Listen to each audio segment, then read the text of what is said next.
Hello, and welcome to Right to Be Wrong, the show that revives the art of conversation, accommodating varied views on sports, culture, politics, world events, and every topic under the sun. After all, you have a right to be wrong. Here are your hosts, Dave and Tony. Welcome to the Right to Be Wrong podcast. We're at our 50th episode. Thank you to everyone so far that's viewed all our episodes that are up on YouTube. For those that have not been listening purely in the last week or so as we've gone up to YouTube, you can find us on Apple, Audible, Spotify, and where all good podcasts are found. But seriously, thank you to everyone. Before we start this episode, Tone, a few thank yous considering we're at our 50th episode and hopefully we get to 500. So I'll start with the Mauritian Queen. Honey, thank you for your support. Love you very much. I really appreciate all your ideas and your support for the last 18 months as we've set up the podcast. Tone, I'd like to thank you for joining. Since you've been on board, the feedback I've got from people that I like to talk to because they're honest and harsh has been nothing short of amazing and positive. You've really added to the podcast. Love doing it with you, and long may it continue. Thank you. Disquarius, you know who you are. You won't let me name you. So, Disquarius, thank you very much for pushing me to do the podcast. Highly appreciate it. And a few guys that actually helped us set up the podcast in the beginning. So, we'll start with Sharad Kapoor at WebFacia. So, if you need any digital services, webfacia.com.au. Sharad is amazing. He doesn't just work on podcasts, he's across all digital solutions. Our voiceover guy, KCB in the US. Fantastic work. We love the sound of your voice, Casey. Nella, who did the music for our intro.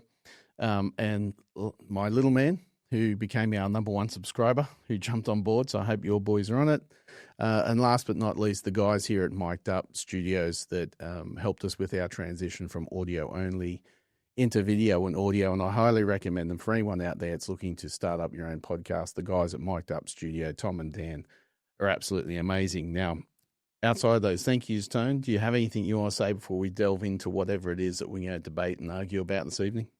I can't believe that despite my best efforts over 30 years of trying to get away from close contact with you where you dribble shit, here I am, Dave, still close to you with you constantly in my ear talking about something that's topical, relevant, factual, and I end up learning something as well. Long may that continue. I don't know if I'm teaching you anything. It must be your research before the podcast because it's not me. But I'll give you a little present. There you go. Happy 50th. Thanks, By the Dave. way, I didn't get them. All I did was stole them from outside in the green. Thanks, Tom. Thanks, Dan. You're too kind. I think it was actually from someone else that brought them in. Thanks, someone else. You're But I too thought, kind. you know what? I'll re-gift Yes, that. And I'll look like I got something for you for our 50th. absolutely. A good re-gift. What are we talking about tonight, Dave?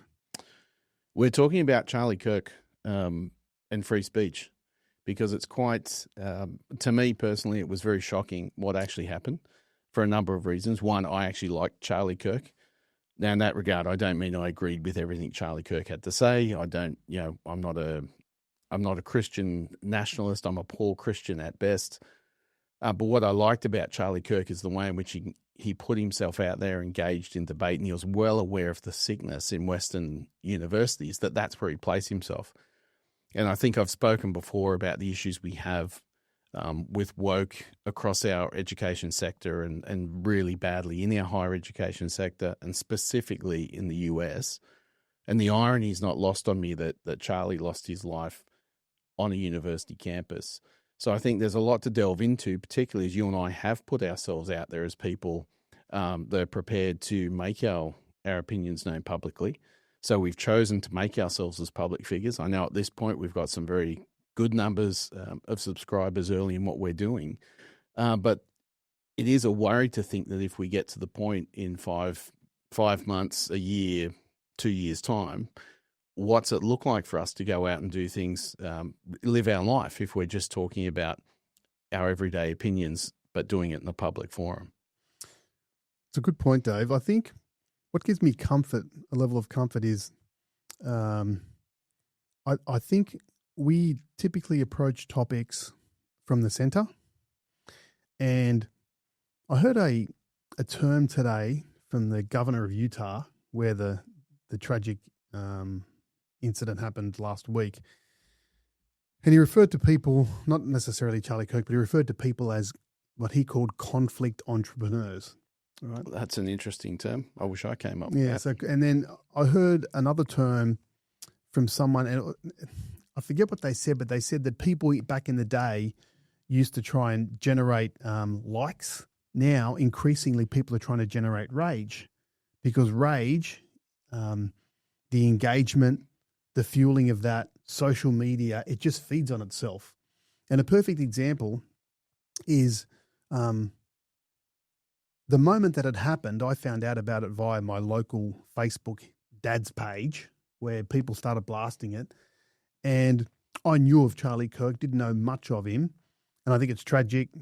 There's a wife that's lost a husband. There's two kids who have lost their dad, right?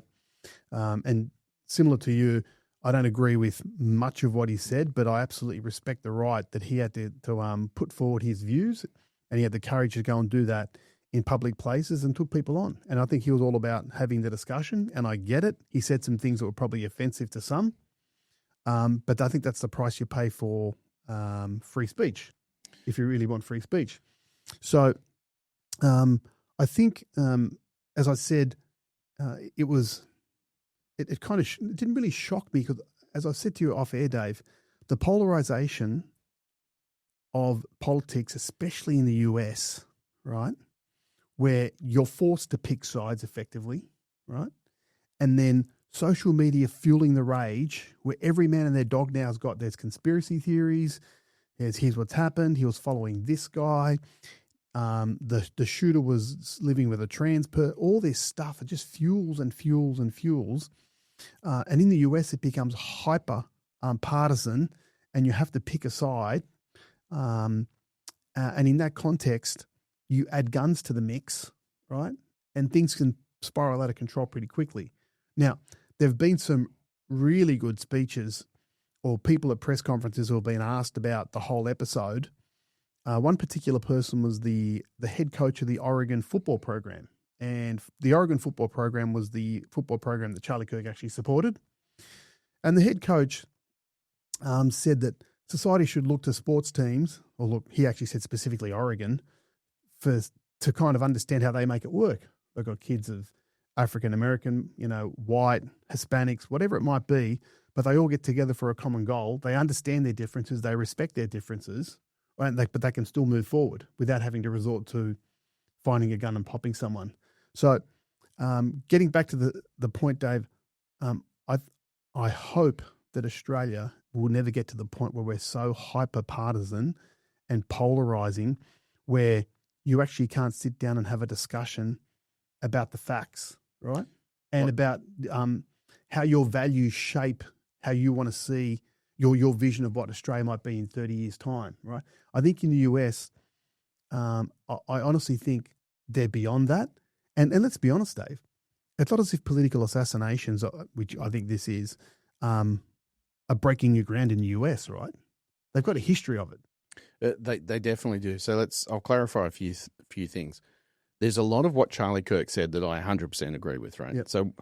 So to me, what this looks like, from the information that I have, and obviously I'm not in the police force, the FBI, and on the ground, but from what seems to be, left or right aren't challenging this narrative. This seems to be agreed. So it's a political assassination.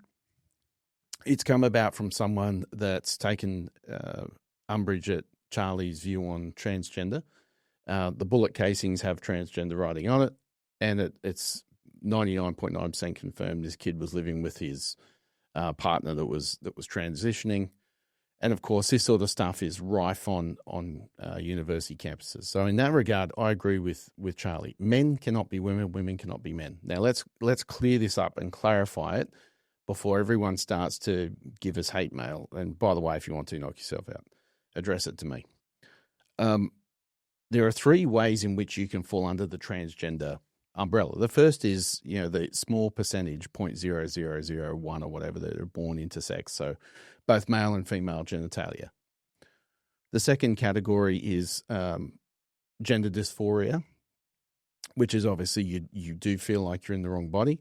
And I think the statistics on that, 80% of people or 80% of kids/teens that go through gender dysphoria grow out of it. And then the last group is autogynephilia, which is not really transgender. It comes off as transgender because you cross-dress and it's a sexual kink, right? So if you fall in any of those categories, there are different ways in which things should be dealt with, and you shouldn't be ostracized from the community, full stop. Charlie Kirk never advocated for being ostracized from the community. What he railed against is where the transgender ideology was being fermented in the universities, and these kids were being confused and lied to and told it was a social construct. So I definitely agree with that. I agree with Charlie that the reality is the foundation of societies is the family. So I agree with that. I agree with his position that he would say marriage is between a man and a woman. I take that view. That doesn't mean I'm against same-sex marriage, because I'm very much you do you. While you're not impacting and hurting anyone else, what's it got to do with the church as to whether or not two men are married, two women are married? Now, having said that, religion is actually one of the things that is a human right and is constitutionally protected in the US. So when people continue to attack people like Charlie that hold those views, it's good that you can debate those views. You can get as offended as what you want, but the reality is being transgender is not a human right, but having your religion is. So I definitely agree with that. And I agree with Charlie's approach to the way in which he engaged in dialogue, because he would sit there and he would openly do two things. First, he'd put himself out there publicly. He wasn't afraid to have his ideas challenged. And doing it on university campuses, what he used to do is, instead of just people that would agree with him and come up and sort of piss in my pocket and tell me how wonderful I am, he would actually literally say, anyone that disagrees with me, come to the front of the line, because what he wanted was the debate and the dialogue. So he's certainly within our realm of having the conversation and being open to having your ideas challenged. In that regard, the political assassination issue, it is a political assassination. You are correct that the US has a history of it, but I think we've moved into a new realm now. Because as I mentioned at the top of the episode, if just putting your opinions out publicly can now result in you being shot, we're in a very, very dangerous scenario. The point you made on US with guns, this comes up every time there's a political shooting, a mass shooting, whatever it may be. My position is still the same, which is there's a conversation around the Second Amendment. Having said that, this was a 130-year-old weapon that was a rifle, it wasn't a semi-automatic, and anyone sort of hunting could have got it. Apparently it's a hunting rifle. I don't know. I hate guns myself personally. But that being said, to me, that's a conversation that they've got to park for the moment, because they've got to start asking what's going on in their culture, that these, you had someone shoot up a church that was trans a month ago. You've had someone shoot Steve Scalise. You've had Charlie Kirk. You've had 2 assassination attempts on the US president. And I'm missing a whole bunch of other things that have been going on, predominantly from the left. And by the way, let's clarify this at the top of the show. Tonight, when I talk about the left, and when I always talk about the left, I'm not talking about the Tonys of the world, because I would call you centre to centre left, me centre to centre right. Now, for me, 75, 80% of what I call normal people that can have a conversation reside from the centre left to the centre right. To me, when I'm talking about the left, I'm talking about the far left, which in the US you would call the progressives. So for me, there are lots of Democrats that completely disagree with this. There's lots of Democrats that make very sound arguments on policy. There's lots of Democrats that can agree with the end point of where you're trying to go. They'll argue with you on how to get there. And in terms of your point of in Australia where we don't have this problem, you're correct. Regrettably, I'm seeing the seeds of it. Now, when I say the seeds of it, I don't mean directly as far as, say, left and right, to use a very loose paradigm. But our Sovereign Citizen episode that we'll be releasing shortly, we've had 4 police killed in the last 12 months of sovereign citizens that you would argue that's a political movement, and the police are seen within the political sphere of the fascists and the Nazis, and they've been killed. That's a bit of a through line. What's happening now is we're in a dangerous place. If someone says something you disagree with, you don't counter argue, you don't pull apart the argument with facts, you don't present facts that can cancel out the other position. It's this labeling of everyone you disagree with as Nazi, fascist, and these really dangerous labels that used to have a very specific meaning to some people in history that have done some unbelievably grotesque things. So I think the first thing that the left needs to do, and again, I've laid out what I mean by the left, and this should be your MSNBCs, your CNNs, your Democrat lawmakers, they've got to stop throwing around Nazi and fascist as loosely and easily as they do. Yep. Like, I think on both sides there needs to be like a toning down of the rhetoric, and I think Mike Johnson, for a lot of the stuff that he said, which I think is bloody ridiculous, he actually said that yesterday. People just need to tone it down. But even the facts, Dave, and this is what really troubles me, that apart from the fact that there's a guy who was just, some would say offensive, some would say some type of hero. The fact that he's been made out to be the second coming of Jesus Christ in some circles is like, people pull your head in, right? Because he's not. But I don't think people. Well, no, I shouldn't say people. There are some people that do, as they do with Trump. That's right? what I said. Because he's not, right? But that's a very small. Yeah. That's a very small. What I'd say why it resonates, because I was actually very upset when I heard this news. I was shocked. Now, for me, I go to church when the Mauritian Queen drags my ass. I know she'd like me to go more, right? I'm a bad Christian. What I see in Charlie Kirk, I can easily leave aside that he was very strongly Christian. But what I see in Charlie Kirk, or what I saw in Charlie Kirk, is, and this is not the religious aspect, this is a man that I should have been, and a man that we should all be, limited, right? So let's park the religious aspect. Married, kids, good father, good husband, going to work, paying the bills, right? Not involved in crime. He's got courage of conviction to what he believes. So for me, for example, having been divorced and made a lot of mistakes along the way, what I like to see in young men is being better than what I am.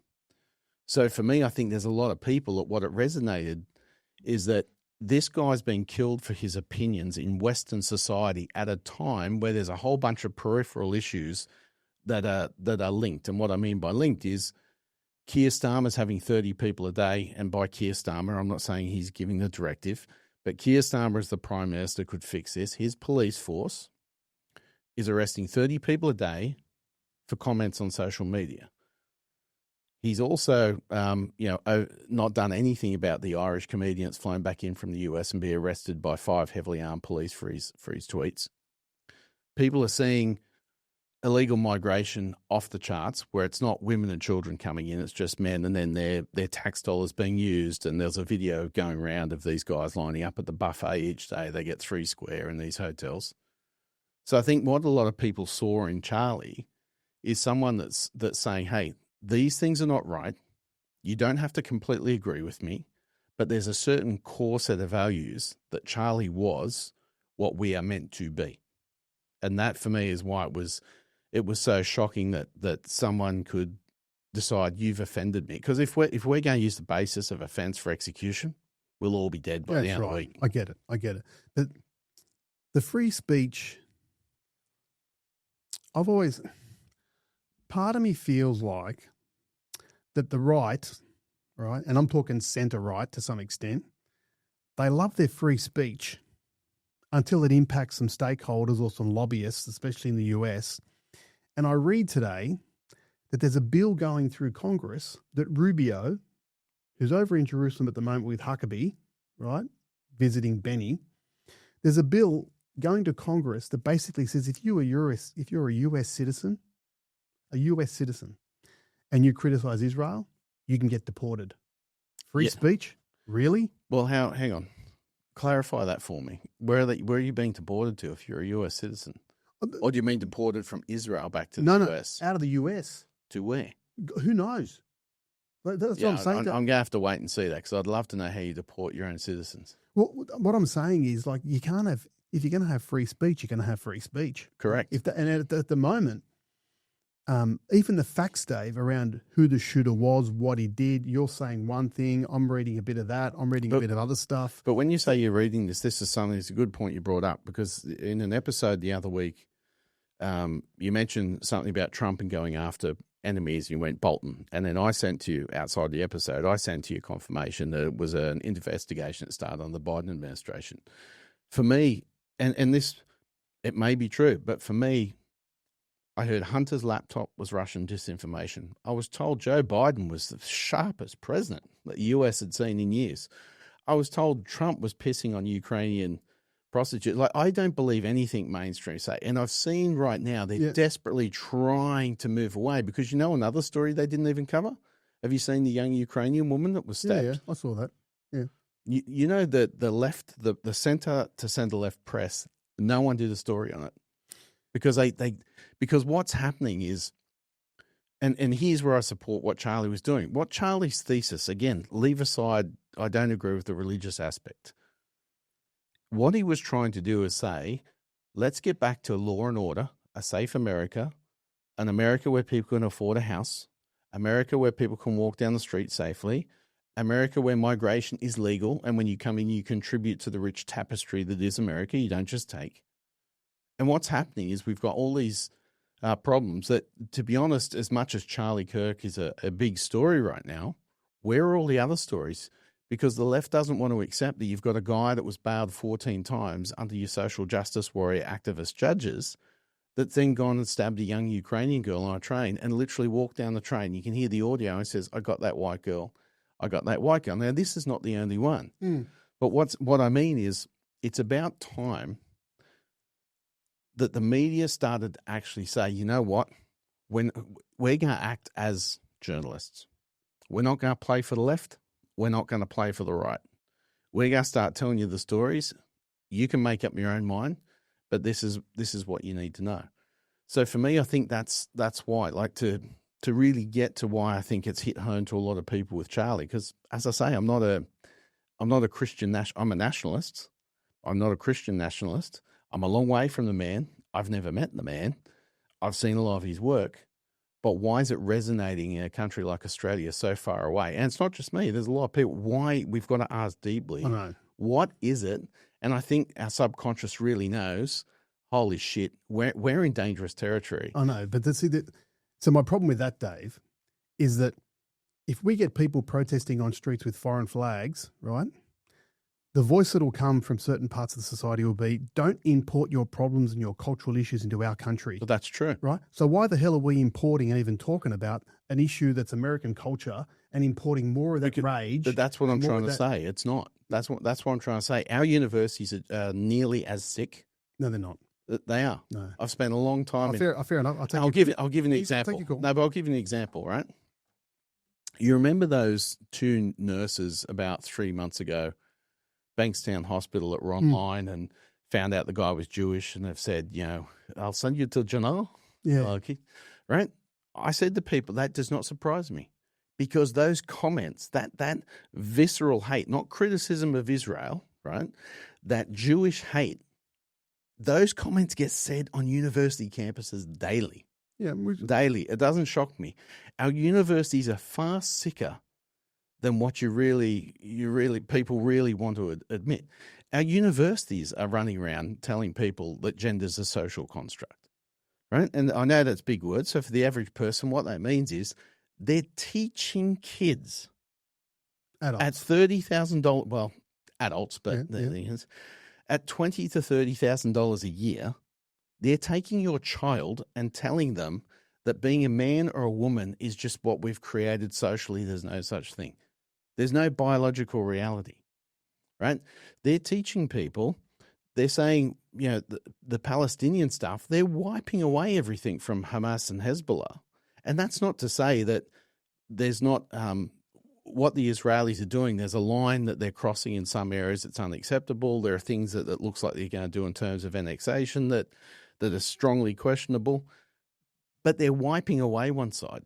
And I've mentioned in another episode too, the question becomes, when you can't afford a house, when you've just paid $50,000 or $60,000 for a degree that you're going to tell me that my penis doesn't stop me from being a woman. So you've come out dumber than when you started.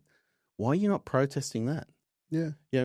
This is where we get caught up. So that's where, for me, the Charlie Kirk thing is, because what has been shot has been our standard family values and the basis of our Judeo-Christian society. And for a start, you want to wind me up, don't mention Judeo-Christian, right? Because those values do not exist, right?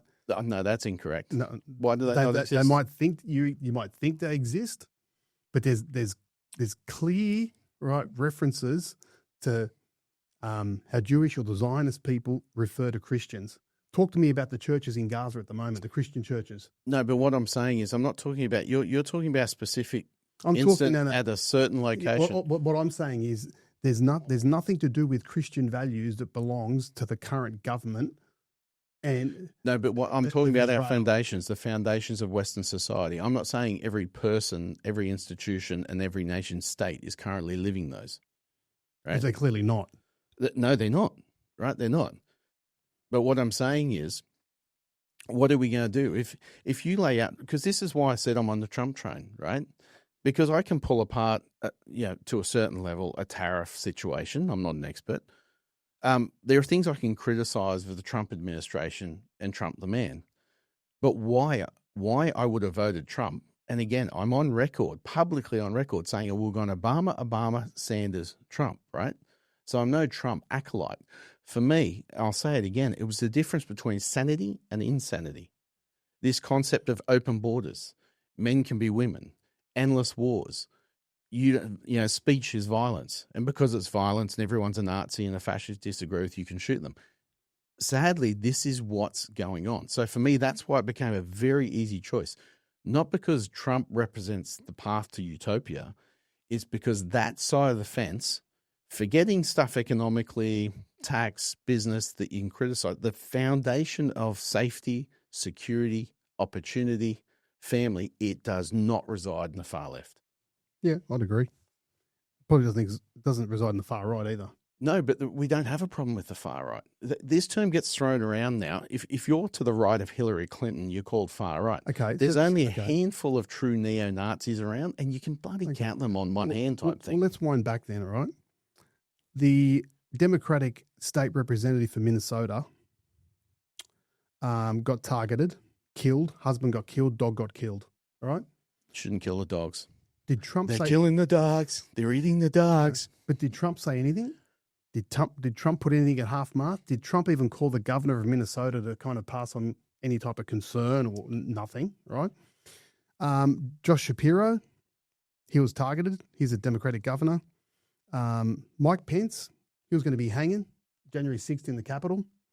The man who targeted the son of an Obama-appointed district judge and killed him, I don't know. Listen, we can both rattle off either side. All you're doing to me is proving the point of why Charlie. Because let's say there's no half-mast.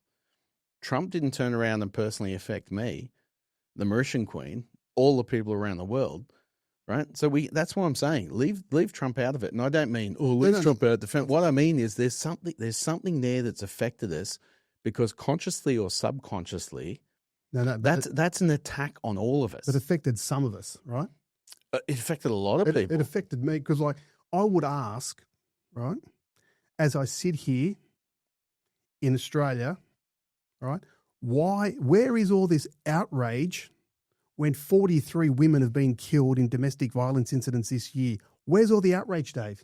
Is that something acceptable? No, but I actually spoke to a policeman about this the other day, and who literally works in the DV team. Because it came about from where I said they're now issuing AVOs for no, they're not AVOs. I'm talking about outcomes. But that's what it is, right? 43 people are dead, right? Women getting killed by their partners, and what happens? There's no outrage. There's no one on Facebook firing up about free speech. Well, there's far more people who are killed through car accident, and everyone's not firing up to take the cars off us. It's a poor example, Dave. It's not a poor example because the reality is this is part of that chasing utopia. People think you're going to eradicate bad people. You're not going to. The reason why people don't get outraged, right, is because we know, sadly, there are men in this world that will rape, murder, steal. There are bad people in this world. On average, generally, they're more men than women. but there's bad people, full stop. So that's why the outrage. What we're talking about here, we're talking about someone that's trying to give the young generation an opportunity to have a conversation, which is not something they often get at universities today because it's one-sided. Yep. He's turned up. He's seen.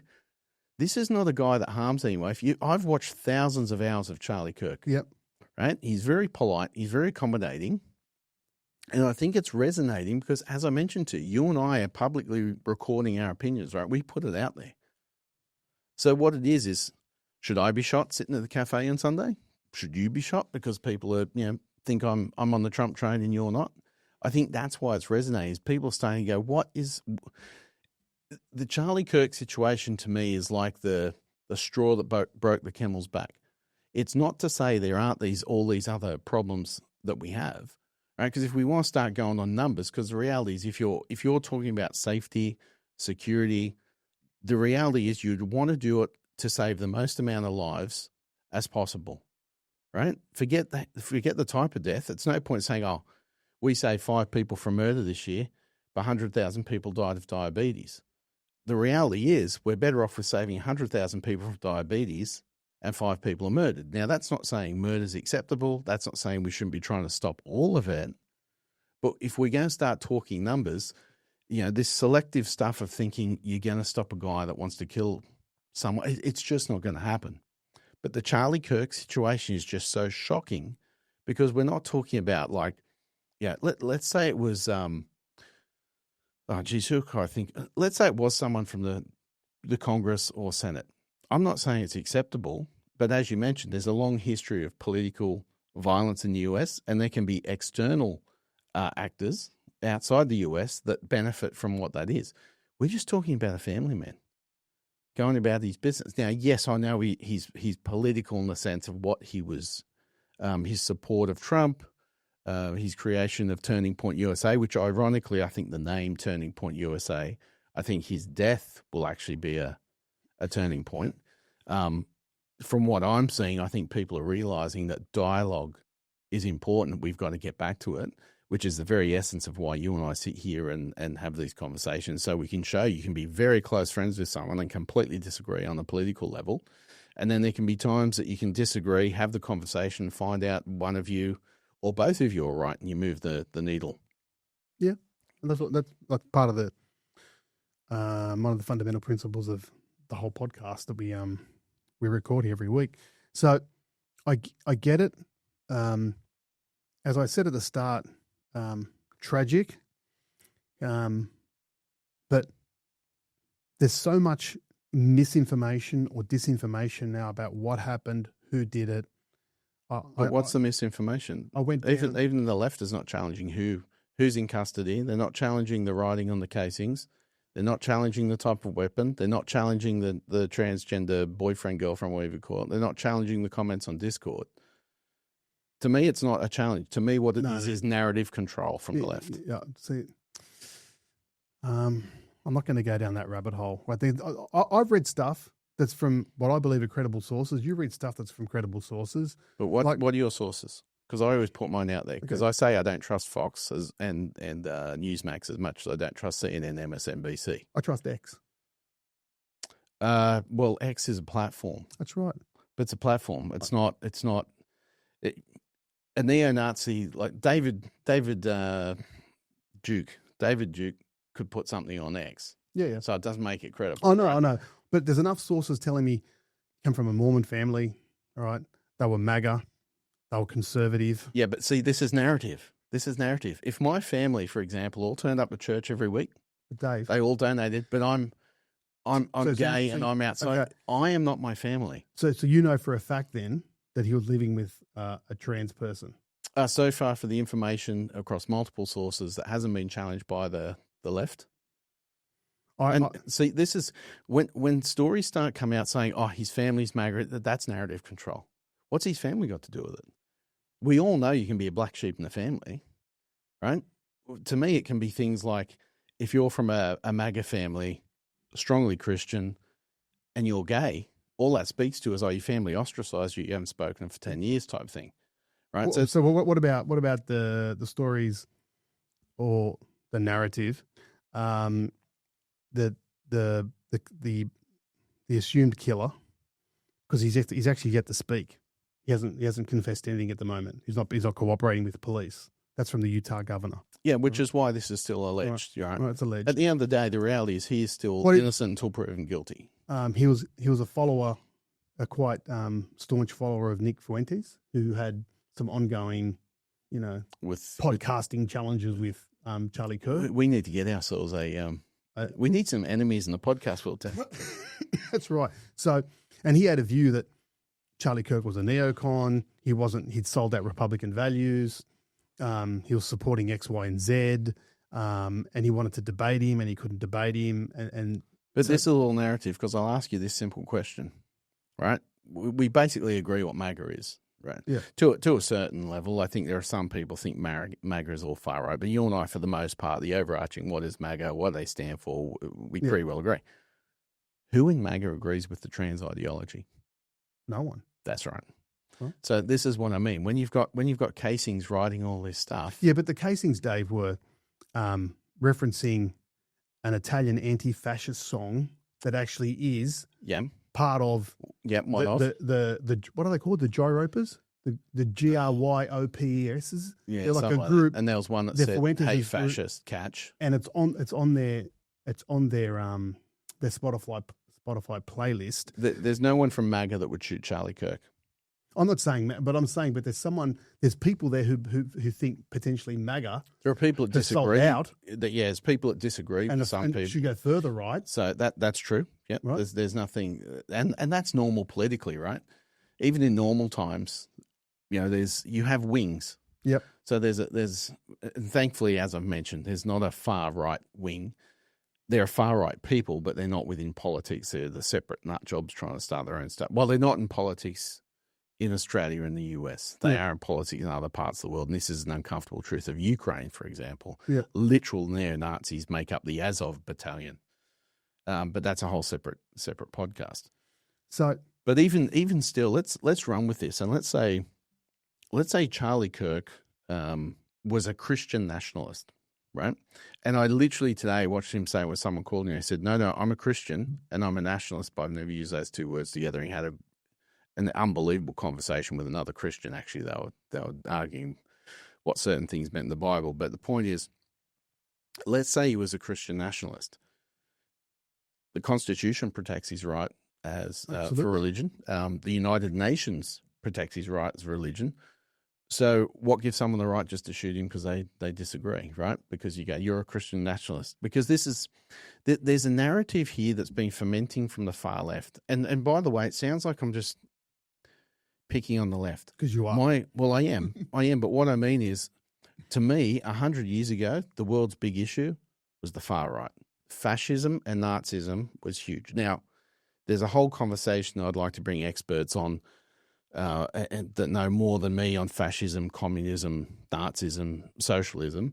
And the reason being is there's a train of thought amongst the experts that Hitler was not far right because he drew from Marx and Engels and was a socialist, and that what happened is after what transpired in the Second World War, that a lot of the academics that did have a difference of which type of socialism it should be felt the things were too uncomfortably close, too much crossover, that they needed to sort of say it was far right to distance themselves from it. But that's something we'll go into with experts. It's in the name. So it is what I mean. Socialism. It's right. Yeah. Which is left. Correct. Right. So correct. I get it. Now the nationalist piece is what. That's right. Drive it to the right. Correct. And that's what they argue. They argue our difference of socialism, it's yours is ethno-nationalism, and that's where the break from Engels and Marx is. But the point I'm making is that for me, I think the world, we got in a very bad space because of that far right 100 years ago. And there was left 100 years ago because the Reichstag fire, that Hitler's false flag to ferment issues between the Nazis and the communists, and then of course Operation Barbarossa is about wiping out the Bolsheviks in Russia. But today I think our problem's the far left. And again, for anyone that you've only just jumped onto the podcast, 20 minutes in, I've explained I'm not talking about the centre left. I'm not talking about the normies. that agree with, the people on the right of where we're trying to go, just want a different journey. I'm talking about progressives that are living in a fantasy land that think they can usher in this utopia with socialist, communist ideals and, sexual freedom to the point where your sexual kink you claim is a social construct and so on and so forth. No, I agree. I agree that the extremes on both ends, right? Any extremes and the absolute quantity of extremes that now make up the totals increasing. Might have been 75 in the middle at one stage. Yeah, well, we've got centrifugal politics. That's right. Yeah, that's right. That's right. You wanted me to use centrifugal the other episode, and I forgot. That's right. So I'll throw it in now. So I think that's definitely an issue. If we go back to the earlier point around how it impacts Australia, I think Charlie Kirk, as tragic as it was, it won't be a story for long in Australia. You and I, we got to check ourselves before we wreck ourselves, because I went down some rabbit holes the last couple of days and going, really? Got to love a good rabbit hole. This is a bit fucked. Seriously. Love a good rabbit hole. I was at a point where I was going to say, I actually need to get off some social media, right? But see, that's a good point you bring up, because this is one of the problems of social media. But I'm at a point, Dave, where it's like I actually don't want to be informed at all, because I actually don't trust a lot of what I'm reading. I read something, I go, really? Sorry? Spin left? Spin right? I'm clicking on that. Next thing you know, I'm about 7 levels down on X, following this chat through, and then someone else goes, link here, and I go, where am I going with all this? Well, Oscar Wilde said, if you don't read the newspaper, you're uninformed, and if you do read the newspaper, you're misinformed. I'd rather. And I think there's an element of truth there. Well, this is something that I don't know if you'd remember, but what year did you graduate? You pre-internet, right? The very best that the University of Western Sydney Parramatta has to offer back in 1992. You're a Western Sydney University graduate. Represent. Me too. Didn't know that. So yeah, both. Well, my undergrad, my postgrads. You know what? I'm even going to look up their logo because I forget it. But it's probably They've something. Changed it. It was what it was a flying book. No, the actual shape of like the actual phrase, like their motto. Oh, it was probably some Western Sydney motto. I know. Bogans are us. Bogans study here. You know what my niece said to me? Because she's a USyd graduate, University of Sydney. And here we go. Well, it's Western Sydney University now. When I was there, it was the University of Western Sydney. Me too. And she says to me, you know what UWS stands for, Uncle Dave? I went, what, Nikki? She goes, you went shit. Large enough to serve and small enough to care. Well. Sounds like any meal that I have at a buffet. And the other one was, remember the Unlimited? Yeah. That was a great one. Yeah. That ad was fantastic with that lawyer.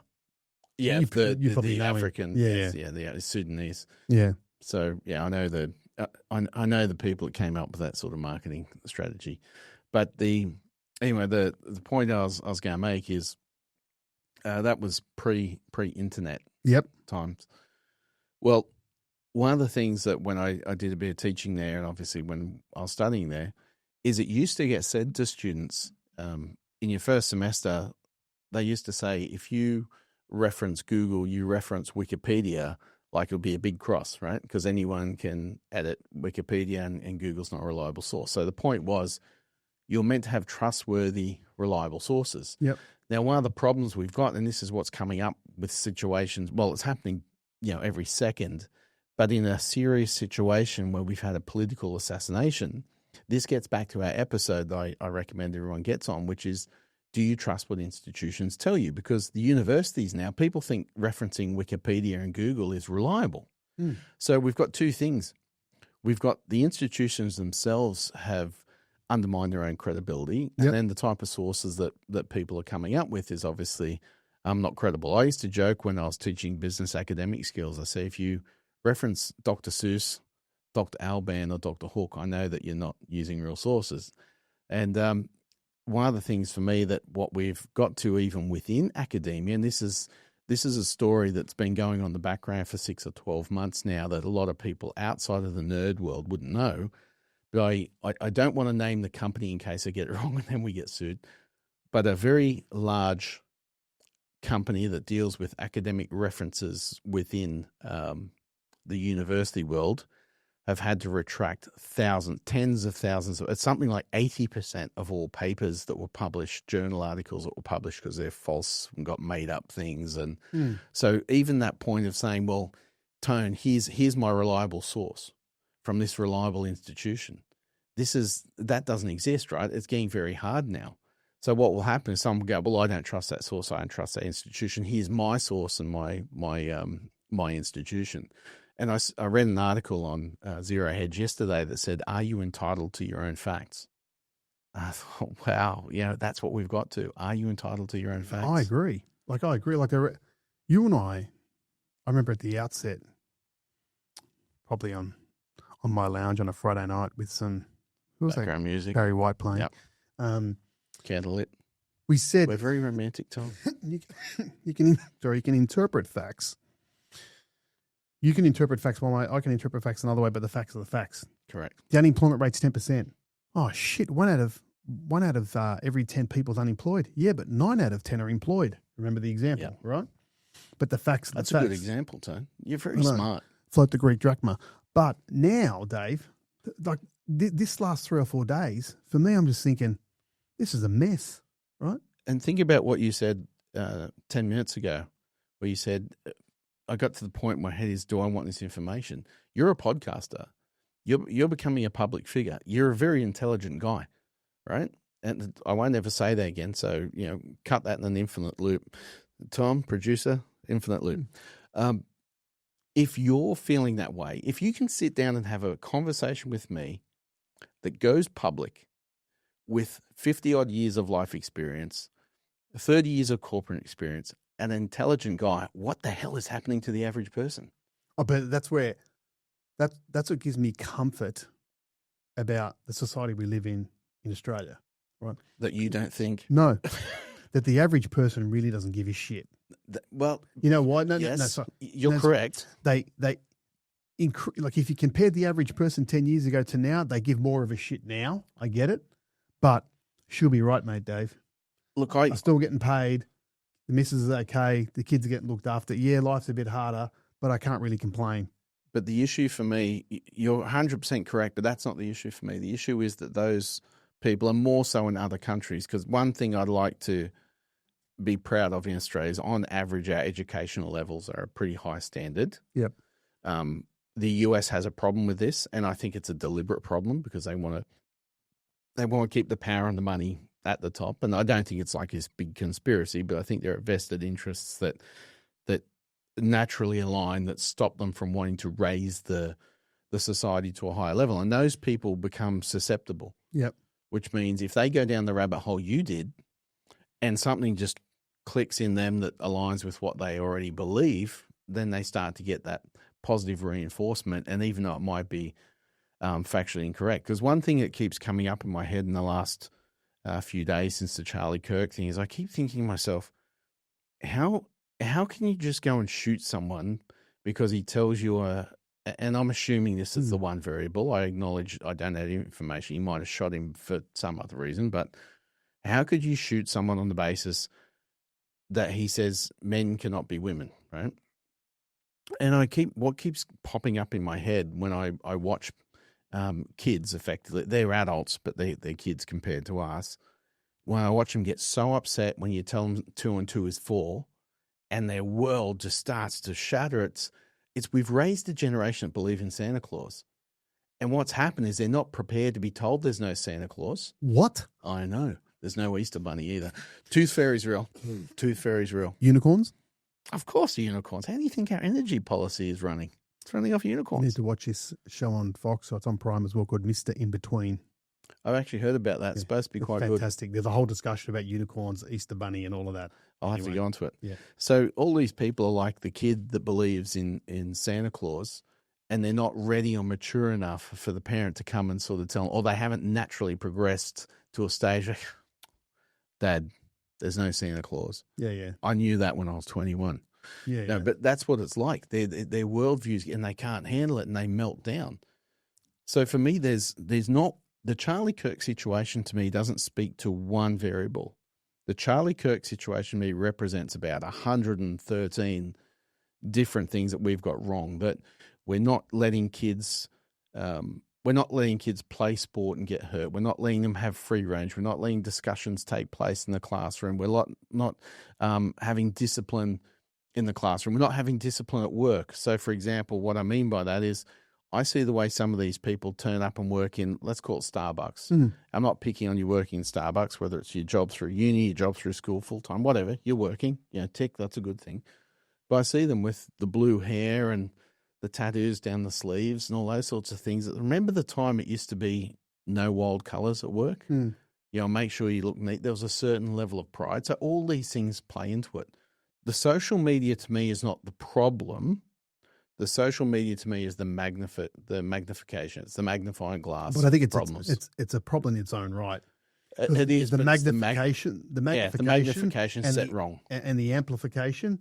It spreads so quickly. Yeah, and it just loves the rage. It does. It feeds on rage, and there's 5 or 6 tech billionaires who are in the pocket of Trump, or Trump's in their pocket, or vice versa, who have got an ear to the administration, put it that way. Yeah, but they have for... Yeah, I get that. And that's on both sides. Yeah. Both sides, right?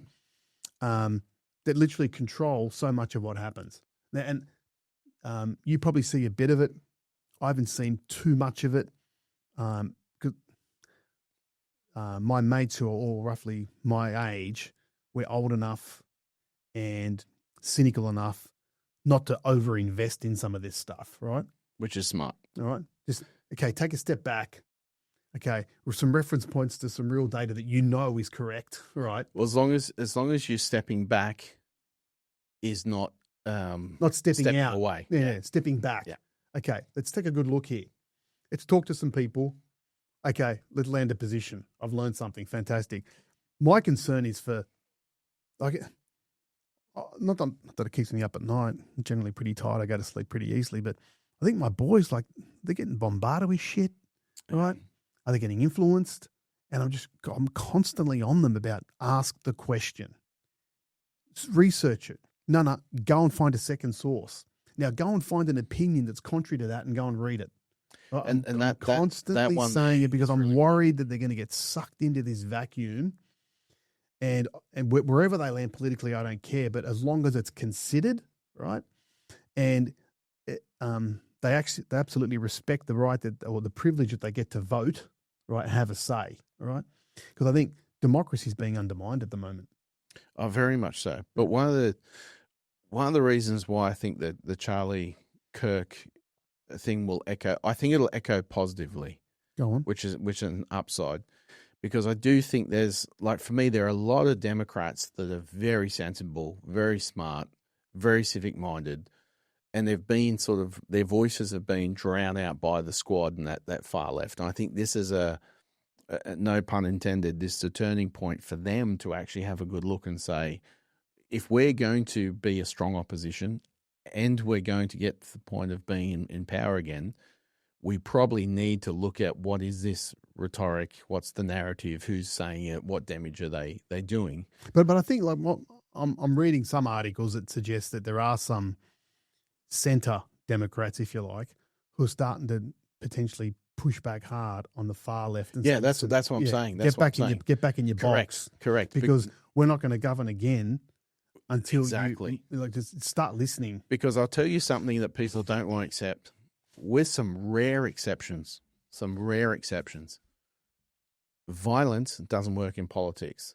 The IRA learnt that, right? The Irish Republican Army and the way they did things for decades, all it did was took lives. And they got to a point where, it's not the right term, but I'll use it, they matured, where they realised to make change they need to be more a political as opposed to a military, opposed to paramilitary, yeah. And what the problem the Democrats have is Antifa is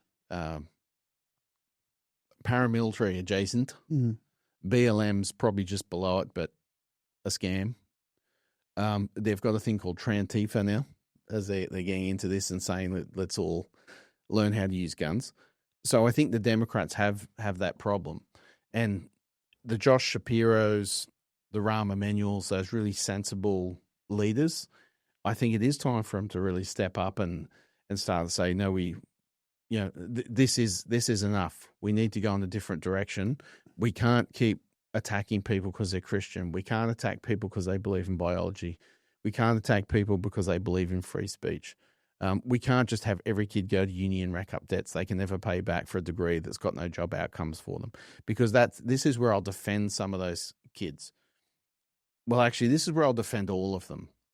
At the end of the day, and this sounds, I'm not defending this shooter, but at the end of the day, with the exception of what I've said, there are some people who are born bad. They're always going to murder. They're always going to rape.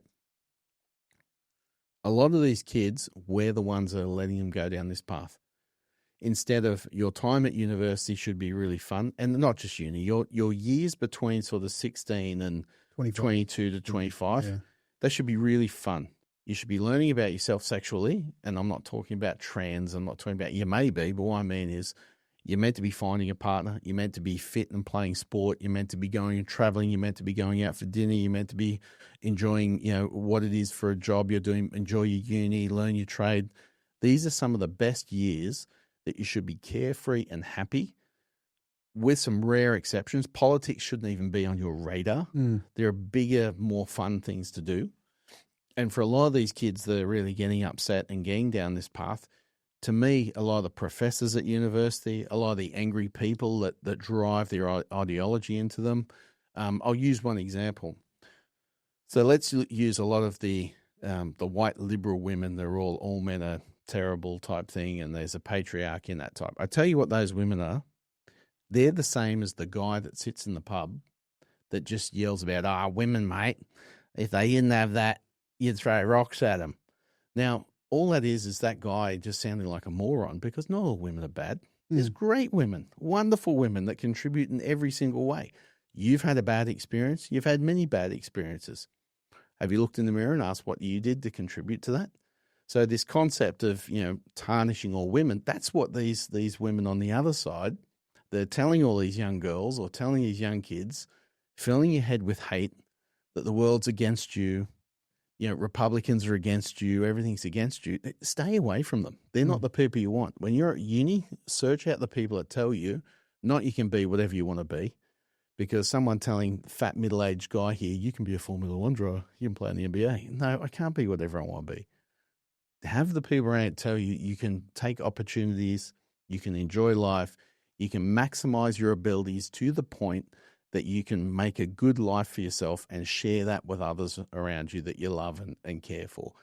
Start moving away from all the people that just in your ear with nonstop hate. And this goes both ways. Yeah, if you're in the Republican Party, for example, and you're hearing that the other side is full of nothing, like, here's a criticism of the right in the US.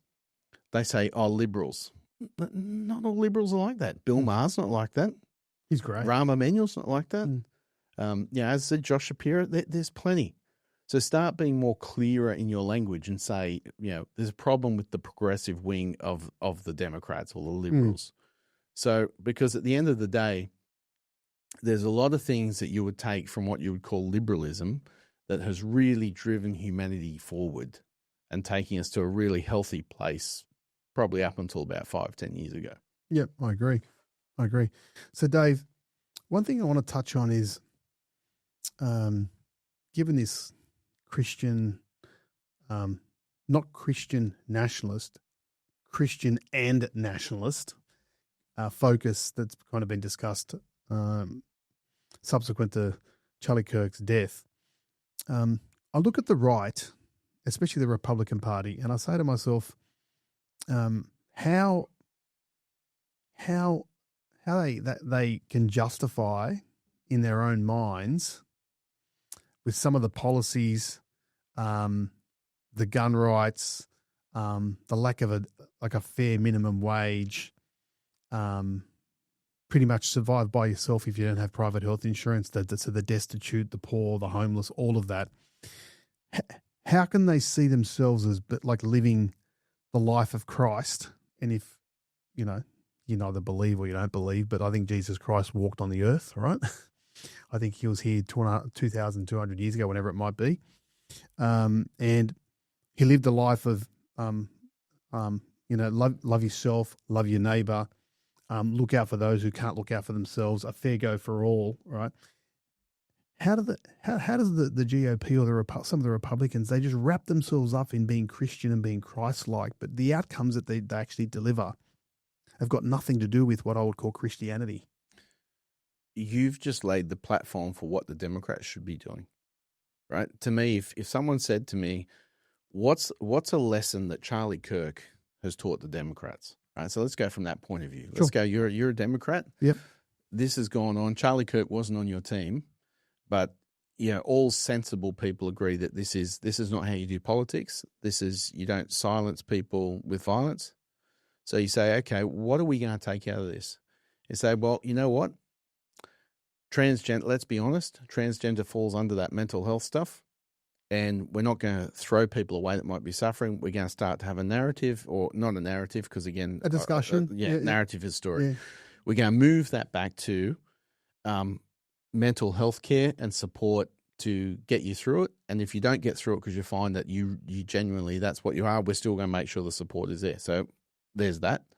Let's look at our universities and let's turn around and stop just getting kids into debt unnecessarily for no job outcome, Which and benefiting private organisations that profit from it through the which lending. is something that Charlie Kirk actually supported. Yep. Let's turn around and admit that closing the borders was actually a good idea, and we should, even though they loosely have, but start to, because what this is like a mea culpa, and getting people from the centre right to start to go, okay, I'm prepared to listen now. And let's admit that law and order matters, and that what we want from our journalists is we want the front page story when some Ukrainian girl that's escaped a war gets randomly stabbed on a train, and we're going to stop this stuff of 14 times that you've been bailed. Law and order matters, we're going to go out. So let's start with that. Now what we're going to do, because we're on this, we're in this position over the next 3-6 months, however long it takes, and people realize, yep, we're off the nut job stuff. We're clearing up our side. Our policy platform, yeah. Yep. The first thing you do is exactly what you said. Exactly what you said. Because I'm centre-right, but I'm very critical of any country that doesn't have universal healthcare. To me, how can you call yourself Christian, right? Fantastic point, because you could say that you're atheist. I still think you should have morality. And if you're going to claim to be Christian, you should definitely be looking out for your fellow man. You should have universal healthcare. So start on that. Let's start to attack. You call yourself Christian, but all you want to do is make sure that the person at the bottom of the food chain either has no healthcare or they work all their week just to pay for healthcare. So that's a great starting point. Then the next thing, you're talking about being Christian, but you don't care about the people in our public schools that they're graduating and they can't read or write. So let's fix that. So all these sorts of things, that's exactly what they should be attacking, because that's the weak point on the other side. Exactly. I know. And that's where here's another thing why they keep going, Trump's done. Trump's not going to run again. What's the point? Right. But they're playing the man. Which is foolish. Which is what the right want them to do. That's exactly right. They're so fascinated with Trump. They love it. Just focus on, and to be honest, if you hold up a mirror of the current malaise of the Democrats with the current malaise of the coalition in Australia, it's the same identical. Issue. Run a policy platform that people are going to resonate with. Exactly. So increasingly, and I've mentioned him a couple of times, but David Pocock, the ex-rugby player, now a senator in the Australian Senate for the ACT, wants to have a discussion about population, right? Yep. Wants to have a discussion about migration, wants to have a discussion about stimulus for first home buyers, wants to have a discussion about grandfathering negative gearing and capital gains tax and all the pieces that play into house prices and demand for housing and the infrastructure required. Have a grown-up conversation about it. And I'm looking at both sides, and no one wants to have the discussion. Someone needs to go to the next election and say, in 2050, I want Australia to be 30 million people, and here's our path to get there, or 40, or 26, whatever the number is. But get the bean counters somewhere to go and crunch the numbers and have the discussion. And I think if the Liberals or someone, if they wrap that policy around migration and housing, and we're not saying no to migration. We just want a sustainable level of migration. It's going to help us get to where we want to get to, because we agree that's the place we want to get to. And I think because no one's putting that up, I'm just looking around going, oh, this is just a shit show. Like, seriously. Yeah, and the thing, I hope I'm not giving the Democrats some good ammunition here, but running on, oh, we're not Trump. Trump is Hitler. Trump is a fascist. 10 years, it hasn't worked, right? He's a two-termer, so that's the first thing. Second thing is he's obviously not running next time around. That's done. But if you want to get back to actually arguing policy, for me, what's happening at the moment is they're on the wrong side of all the 80-20s, right? People love the border secure. There are people in Washington, D.C. that are going, for years I haven't been walking around safely like this. This is great. So get on board with those things and turn around and start to put the blowtorch and say, you turn around and you said we couldn't afford, to continue on the path we are, and you added $5 trillion. Like, what's being said about that? Nothing. Oh, no, that's, and you know why? Because both sides of the aisle are benefiting. That's right. For me, that screams, like that's just the biggest target, because that's one number that can't be the Bureau of Labor Statistics or the Fed Reserve. No one challenges that number. What's the debt? Yep. We're at the ceiling. You've grown it by $2 trillion or whatever it was, right? To fund your beautiful. Now, ignore what you even did, what you did with it. But if you're about fiscal responsibility, which the conservative side of politics should be, get the number down. Correct. Right? Get fiscally responsible. And that's something the Democrats should just be pinging them all day long. But at the moment, you're right. They both like the ceiling up there because the Democrats are thinking we can spend as well. Right? Exactly. But at some point, Dave, that has to pop, man. That whole thing has to pop. Well, this is why I am actually really hopeful that Charlie Kirk's death is actually going to resonate in ways that people don't even think of. Because I think in all, it's a sort of situation as people start to revisit their own life, family, position, trajectory. What happens when you do that? Because if you don't go down the rabbit hole, if you don't want to believe in fantasy land, things don't work, you go, you know what? What is important? What's going to make me happy?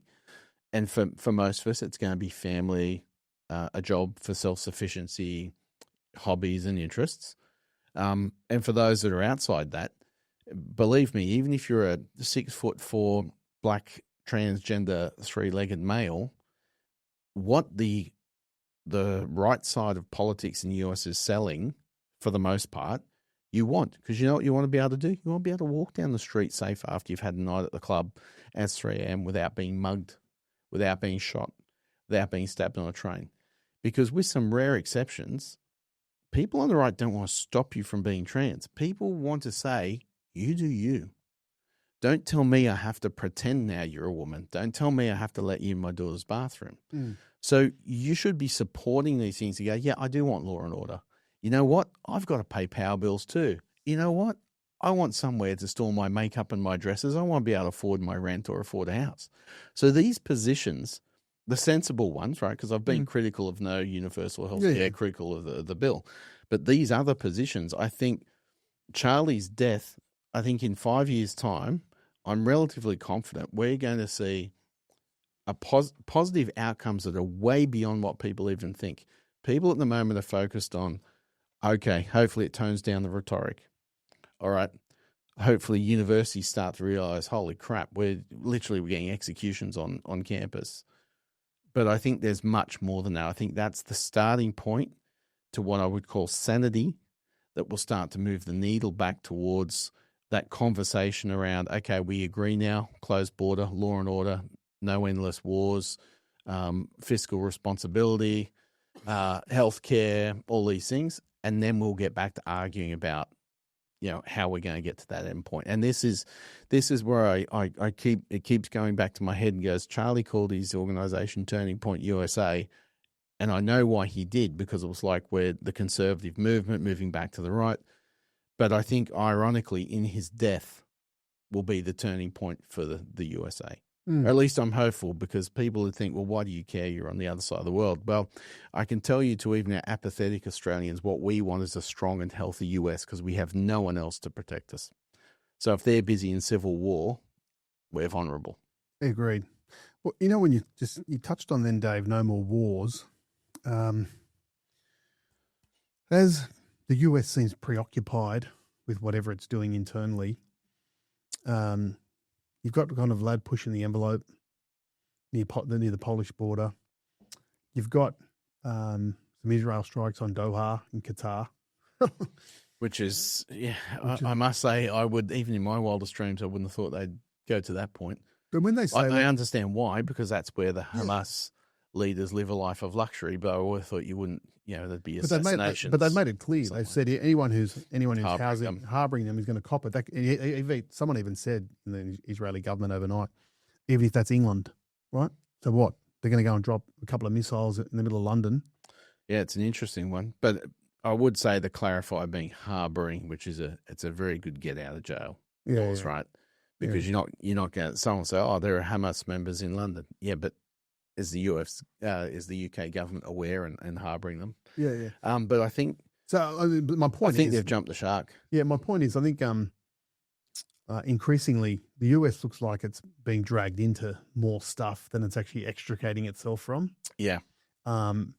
Which is like from a human perspective, I think it's tragic because I had some confidence, maybe ill-founded, that Trump could actually do something meaningful in that space. I genuinely wish he could have had more impact. But Russia's doing what Russia does, right? They're pretty much ignoring the US. Like there's some comments that him and the foreign minister have made, which is basically a middle finger to Donny. And then on the Israel side, they seem to have a significant amount of influence over US Congress, right? So I just say to myself, where does it all end? They're getting sucked into this. And that's something else that I think one side of politics or both sides of politics, and my gut tells me the left, should be taking a much more nuanced position when it comes to foreign affairs and the US. Because if America first is what the American people want, right, that doesn't mean just close all borders, close all trade, put tariffs on everyone. It doesn't mean isolation. It doesn't mean that, right? But it does mean having foreign policy, having other policies which make sure that the outcomes for US people are the prime consideration. And I don't think either party's doing that. Well, it's in the name. It's America first, not America only. Yeah. So, and here's another criticism of the modern left. Like, where the hell? You used to be anti-war. Where have you gone? Again, this is another position that they could take that I think, and this is a position that Trump sort of ran on 2016, Trump 2.0's made a relatively big thing, which is no more endless wars. But at the moment when he's sort of, as you said, he's failing in getting this done, there's an opening there for the left to go back to their foundations of anti-war and to start criticizing, why is this not stopped yet? That's right. Why is this in the Middle East expanding? They're missing so many opportunities because they're focused on all the wrong dribble. And when I see the MSNBCs and the CNNs, when something as terrible as what happened with Charlie Kirk have morons on that, just about celebrate and justify it. I'm like, no, run with what it is, which is this is disgraceful. Anyone celebrating it, this is not how we do politics. We're the US, US exceptionalism. Run with that. Show the gravitas and the style and class you should for what it is, and then get straight on to, and I'm not saying brush aside Charlie. What I'm saying is you have the opportunity then to say, we're showing our respects and we've got these other things still, and get straight into why is the war not over. Trump said one day he'd fix Russia, Ukraine in one day. Hasn't happened. He said he'd get all the hostages back. Hasn't happened. So for me, I think another criticism I have of Trump, and I'm still on the Trump train, but I think he was really naive, very, and not the way some people think Vlad's played him. I think that he was naive on two things. The Ukrainian side, I don't think he realized how many people have their fingers in the pie through the money and the weapons that are going in there. Yep. And I think he should have stuck with when he said that they had that set to in the Oval Office and he said he was going to cut all the weapons off. I think he should have stuck with that, because that would have he could have said to Zelensky, I want a date for elections, and I want genuine negotiations. If not, the weapons and the cash stop. That's right. And then Zelensky would have had a choice. Correct. That looked like get to the table, acknowledge, like in an ideal world, Dave, and I've said it in the past, Vlad didn't like Ukraine potentially joining NATO.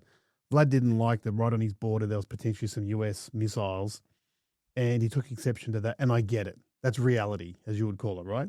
That's reality. In an ideal world, it doesn't happen. In an ideal world, there's no bombs drop on Doha because Hamas are living there. That's a sovereign state. You just don't do it. Correct. Right? But realistically, it does, right? So I think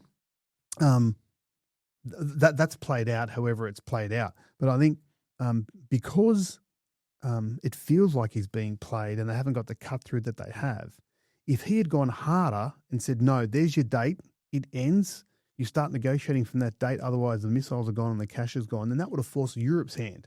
Correct. Right? Now, dip your hand in your pocket.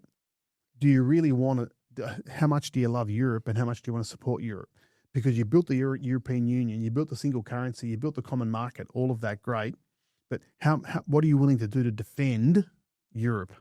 Because what they haven't accepted is the battle, the US and the Europeans in Ukraine or Zelensky, because there are polls out, credible polls are saying that the Ukrainians want elections, want him gone.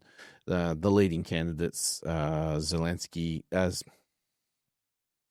Zelensky, who's the current ambassador in the UK, the former general, they reckon he'd win in an election.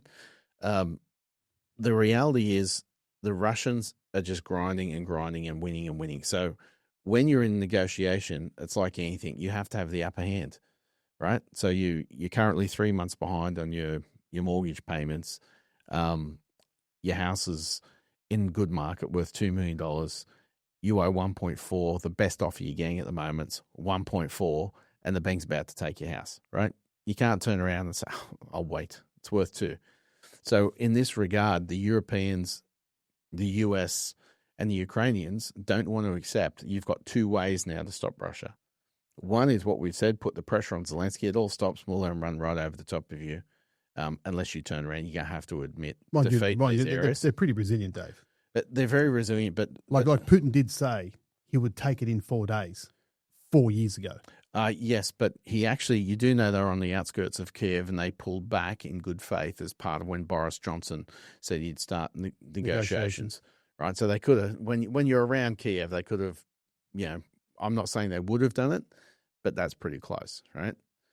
So at the end of the day, too, when people are saying, oh, they've only got 20%, yeah, they've got the 20% that sort of matters. Ukraine at the start of the war is roughly 25 million people. About 7 million of them have disappeared, across borders elsewhere. 1.8, which seems to be roughly the agreed number of KIA and MIA, killed in action, missing in action. And there, of course, you're mainly your men of reproductive age. So add them, we're talking 9 million. And you've lost a lot of your resources and your territory. You can't try and turn around and go, oh, they haven't achieved their goals. Yes, they probably haven't achieved their goals. They would have preferred not have a prolonged war and have a puppet regime in Kiev.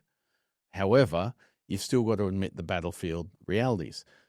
So Russia at this point now, it either stops one of the 2 ways. The first I just laid out, which is Zelensky has to now negotiate from the back foot and accept, or you need to stop Russia because why would you negotiate? You keep winning. Week by week, you're taking more. He needs to back Russia. So you've either got to start World War III or you've got to start World War III. Yeah. So they're your 2 options now. So I think that's where Trump has been a bit naive and not accepted that. On the Israeli situation, just pause, similar. Just pause there. We'll get back to that. We've said in the past that Vlad's got too much to lose to want to start World War III. He likes his life at the moment, doesn't he? Of course he does. But everyone's got something to lose, right? Yeah. So that's a bad outcome for all. That's right. And in fact, it's probably a worse outcome for the West. Yeah. Because at the end of the day, one thing he's not going to care about, Vlad's not going to care about, is what's he care if his people in Siberia and different parts of Russia outside the capital cities of Moscow, St. Petersburg, Leningrad. What's he care if they're struggling a little bit more, right? Is he this shit? Where the West does, right? This is one of the issues the US had with the Vietnam War, was body bags don't look good. They're not good TV. So it's we have a different approach. Each person that's killed means more to us than what they do to a dictator. Each person that's living on bread and water means more to us than what they do to a dictator. Yeah. So for us, there's more to lose by starting World War III than what there is for him. But with the Israelis, it's a similar thing. The US provides a lot of the key weaponry and whatnot. And maybe, Trump's got to have that conversation because, we're at the stage now where I completely agree with the Israelis' right to defend themselves after what happened October 7. I've laid out before of the doctrine of proportionality in war, and that the concept is, you're only meant to react with the proportionality of what has occurred against you. But I don't necessarily subscribe to that because I say it's like your kids. One pinches one, the other pinches back, and this can go on forever until one just lays one on someone, and then the fight stops. Now, obviously, you got to step in as a parent because it's like there's been a punch thrown. However, there's a difference between we've had enough. We've had the Yom Kippur War. We've had the 6-Day War. Like, we've had multiple terrorist attacks on our buses. We've had this. This is the largest terrorist attack. We're done. We're finishing off Hezbollah. We're finishing off Hamas. No worries. I have no issue with that. Why on earth now are you talking about 20 and 30 occupations of Gaza?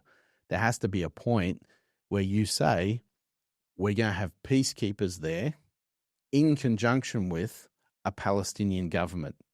We're going to take part in the rebuilding of Gaza.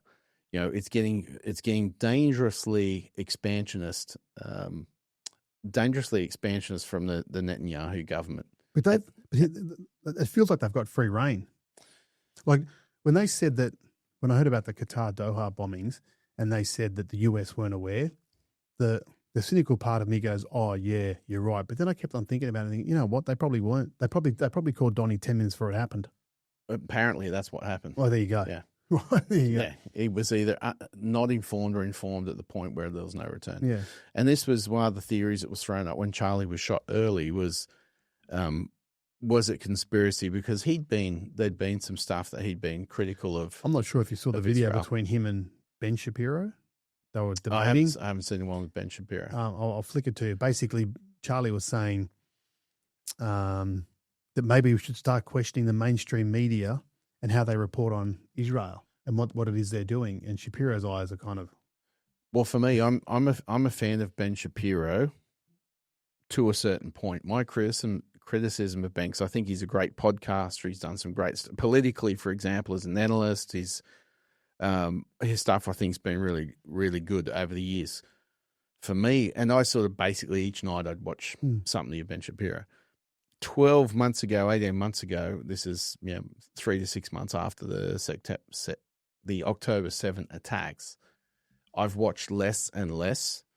And the reason being is because I'm finding that he's taking himself into an ideological possession. Yeah. Because my criticism all the time. You're getting ideologically possessed when you won't even engage in the conversation. Yeah.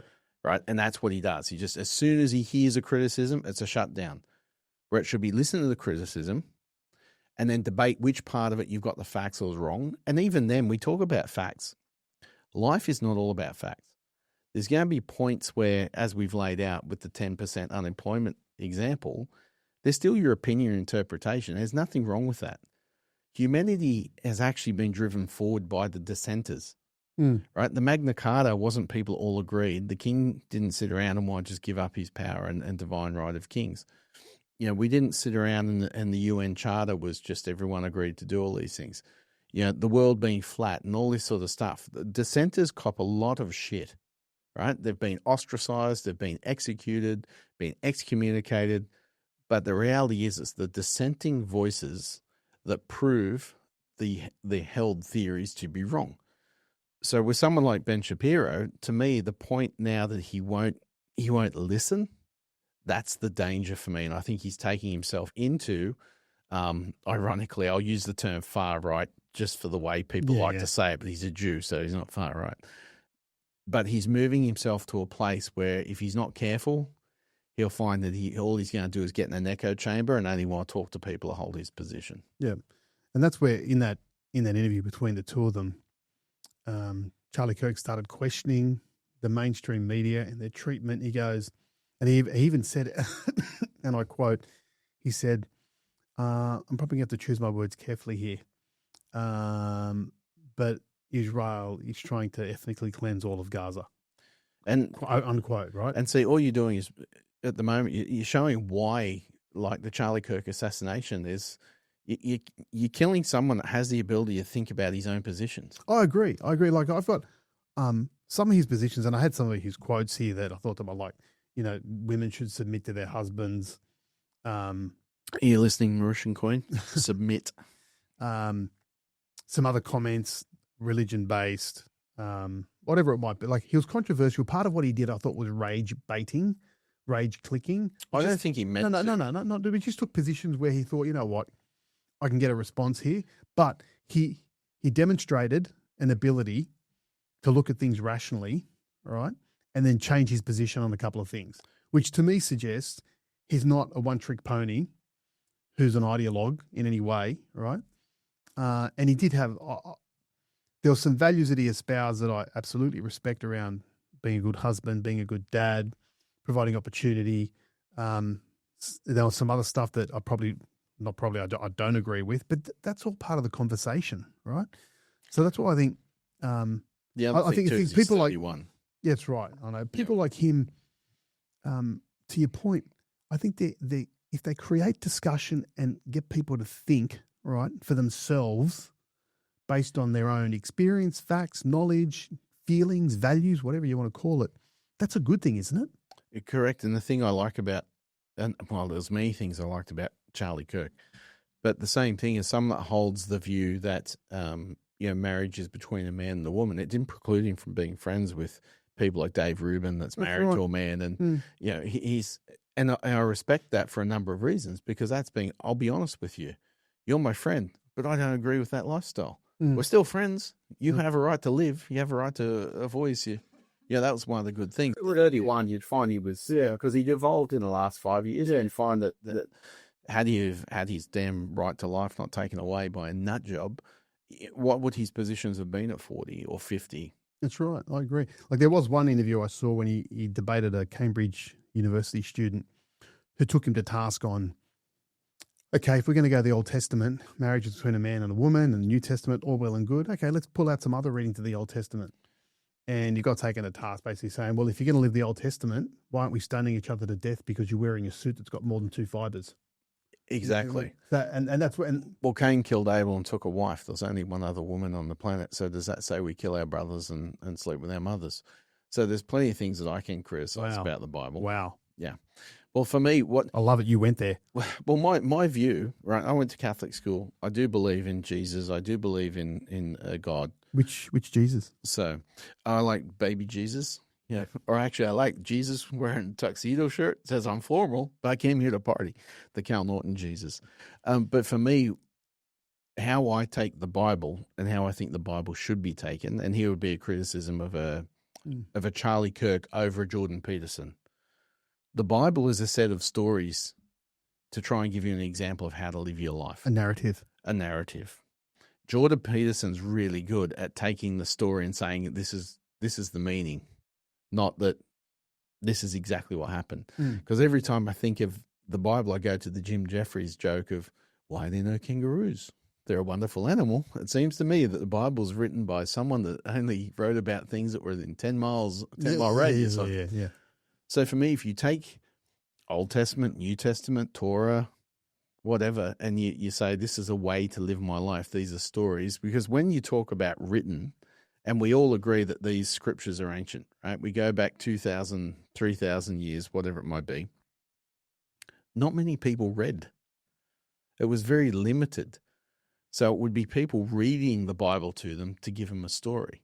Because the Gutenberg printing press, that's a revolution many, many centuries later that starts to allow for the mass production of the printed word and then people learning to read. So if you've got if you've got a society where the masses don't read and can't write, and you need to try and explain something to them, it's got to be in the sort of basic form, a bit like when you're teaching it at school. You don't teach kindergarten the same way you teach year 12 or higher education. And within your classes, the advanced student's not taught the same way as the student might have a learning difficulty. So the Bible's written in such a way that the average person 2,000 years ago might get the understanding and the message. So that's why you don't write about a kangaroo. They've never seen one. Yeah, I get it. Dave, how do we how do we wrap up? So for me, I think it was shocking to see, right? And the fact I can't get away from the fact that he's got 2 young kids who aren't going to know their dad. That's tragic in anyone's language, any person, right? And obviously his wife. But I think the discussions that he wanted to have, the positions that he took, and the courage to be able to face off to people even though you disagree, I think their values. And a lot of people will say he was a racist, he was a bigot, he was this, he was that. But he did demonstrate an ability to to change his mind as he gathered new facts. And I think he had the ability.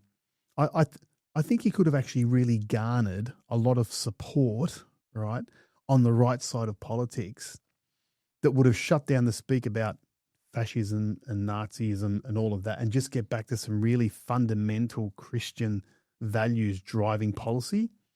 So to that end, I think the Republicans potentially lost someone who was, a future, congressman. Well, they were saying future president. That's right. That's how highly he was thought of. And when you think at 31, what he'd already achieved at 18, he started Turning Point USA. That's right. And where he'd got to. And on the other side, there's a senator for Texas who I just want to quickly touch on, who went on the Joe Rogan podcast, actually. And he's a Democrat senator. He's a pastor as well. His name's James Tallarico, who, again, right, takes positions that are common sense. And he'll say, right, this is not left against right. At the moment in our country, it's top against bottom. Right? Yes. Right. And the bottom are getting squeezed, and the oligarchs are up there, or whoever they're up there with all the power are driving all the outcomes. They want us to look left and right. Correct. So we should be looking top and bottom. And I say they're the types of ideas, thinking that can garner some support, and especially in the US, they can change how politics is done. Specifically in Australia, Dave, I think there is an increasing polarization, but we've spoken about this on multiple occasions.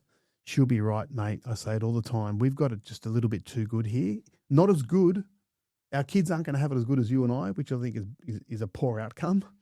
But it's still largely a society where you can get on, get a job, earn a decent wage if you want to work hard, and get by, right? As opposed to you and I, our generation, we could flourish.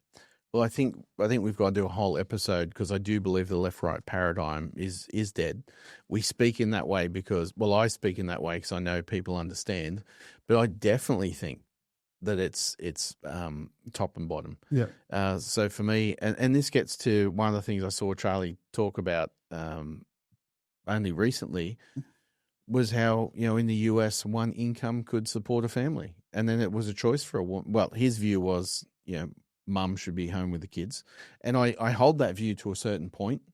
I think there's some stuff that's recently come out about the damage being done to kids' brains that are put in childcare for the first 3 years. And I'll pull that study so I can speak more to it in coming episodes. But I don't agree with his position that sort of mum's only role is child rearing forever. I agree there's a time that it's beneficial to kids. But I think in the world that we now live in, I think women need, two things outside of just obviously the family.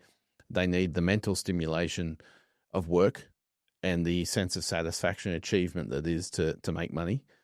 Now, what that looks like is different. I don't think you have to be the CEO of a Forbes 500 company to tick those boxes. But I do think that there's a point where your kids are, getting more self-sufficient. And it's healthy for a woman to be able to go and pursue things she wants to, or if she just likes doing 3 days a week because she gets out of the house and makes some money, that's great. But from that perspective, I think that what's going to come out of the death of Charlie Kirk, or what I would like to come out of the death of Charlie Kirk, is that all of us take a little bit of time, and by time it doesn't have to be we're more into this stuff, but it could just be 5 minutes. I think, if someone disagrees with me, do they deserve to be shot, stabbed, punched, ostracized? Or should we get to the point I'm willing to engage in the conversation? And even if that's a 5-minute conversation because I'm cornered at a dinner party, I really don't want to talk about. But you know what? I'm going to at least listen. And maybe in 5 years' time, that'll ring a bell and I'll go, that was right. Because if there's one thing I'd wish all our listeners, Bit of a warning. If you're going to get caught next to someone at a dinner party about a conversation, do not let it be Dave. No, don't let it be me. He has no sense of time. 5 minutes will turn into 5 hours, and you'll be kicking your partner under the table saying, are we leaving soon? Is that why I was sitting at the table by myself the other day? I just thought everyone had to go to the bathroom at the same time, Tony. Great conversation, Dave. What do we always say, mate? You have a right to be wrong. Everyone, thanks very much for supporting us, and hopefully, as we move forward, we end up with 1 million subscribers that start to see you got two guys on either side of politics, not always, but can sit down, have a conversation, very, very close friends. You don't have to hate someone that thinks differently than you do. Take care, Dave. Cheers. Thank you for listening to this episode, and we hope you enjoyed it. Like us on Twitter, Instagram, Facebook, and TikTok. Please leave us a review on Apple Podcasts and Spotify.